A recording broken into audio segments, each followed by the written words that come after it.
Welcome, friends and neighbors. Welcome to The Late Show. I'm your host.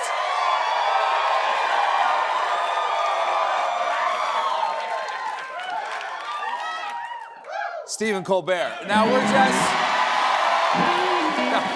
y'all gonna spoil me now. We're just over a week away from Thanksgiving, but ladies and gentlemen, I am already thankful because last night around 5:30, the U.S. House and Senate voted overwhelmingly to make the Justice Department release the Epstein files. Okay, Congress, as per the Constitution, Congress then left the bill on Trump's desk like a flaming bag of poop. Very, very hard to put gold leaf on that.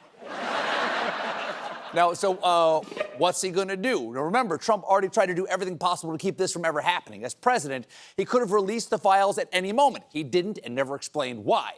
And when the discharge petition to release the files started, he sent his minions to warn all the Republicans that voting to release the files would be seen as a hostile act. He even had the head of the Justice Department drag Lauren Boebert into the Situation Room to pressure her to drop her support for the discharge petition. And when all of that failed and it looked like he was going to lose, Trump suddenly flipped and said everybody should vote for it, and they did, hence the poop flambe.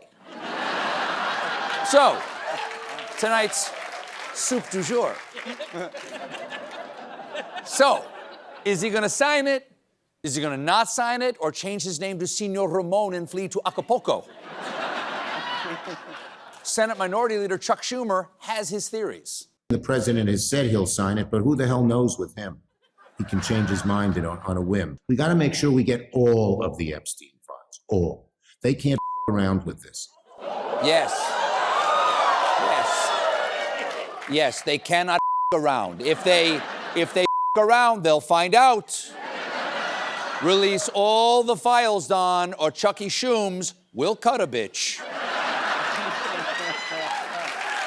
Now, his head is slowly sliding down his torso.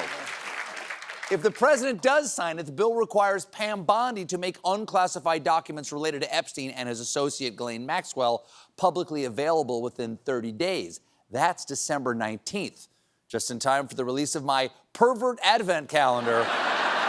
Ooh, what do we got today? Oh, what do we got today? Ooh, there you go. Today's chocolate looks like Jared from Subway. Now, yeah, it's a bad idea for an advent calendar. One of the 4 Republicans who initially forced the vote on the Epstein files is South Carolina Congresswoman Nancy Mace, seen here after somebody told her glasses would make her look smarter. How many can you fit? Yesterday, Mace went on the Newsmax, where the anchor asked her if there was a cabal of elites in Washington who protected one another. I'm not part of the powerful. I'm not part of the elite. I'm an island of one. I don't get invited to parties. I don't have any friends. I have a dog. That is so sad. I don't agree with Mace's politics, but South Carolinians got to stick together. Nancy, next time I throw a party, I would like to invite your dog.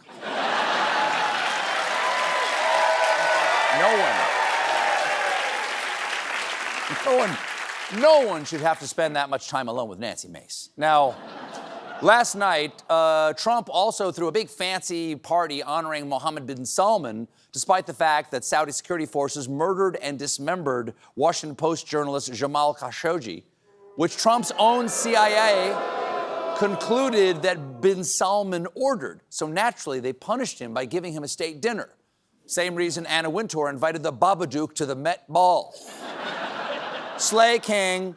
The salute to the murder man was attended by a gaggle of Richie Riches like soccer star Cristiano Ronaldo. This is a dream come true, I gotta tell you. It is an honor to meet you, Ronaldo McDonaldo.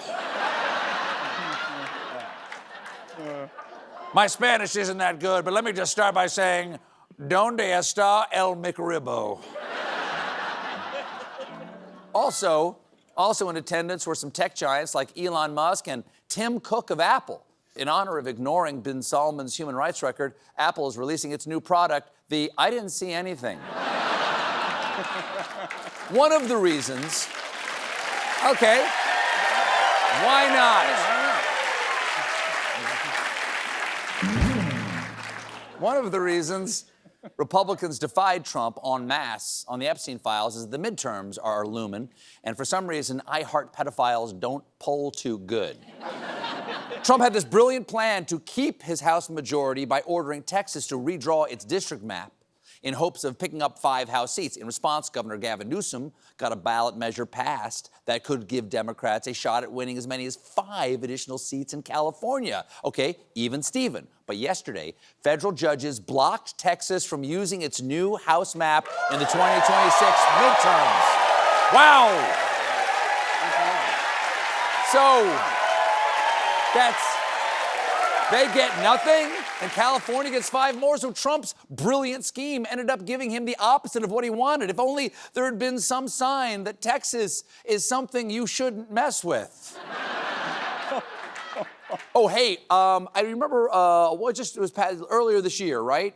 When a reporter named Olivia Nuzzi had to resign from her job at New York Magazine because it was revealed that she was having an affair with RFK Jr., even though they never actually hooked up, and it was just all over text. Well, she has written a book, apparently, about it, which is even longer than my explanation just there, and it has given us insight into the man in charge of your health and your human services. For example, even though Bobby Jr. has claimed to be sober for decades, he told Newsy that he still uses psychedelics and even smoked DMT, a drug which gives users what feels like a near-death experience.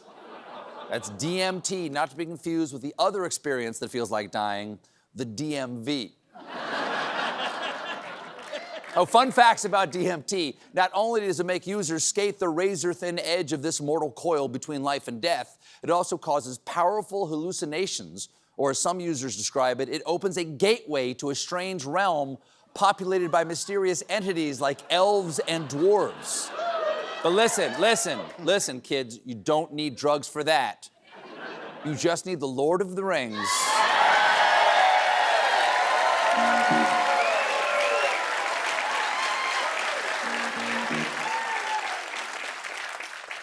And maybe some drugs. Also, you know that worm in RFK Jr.'s brain that we all assumed has been rat-tutuing him around this whole time?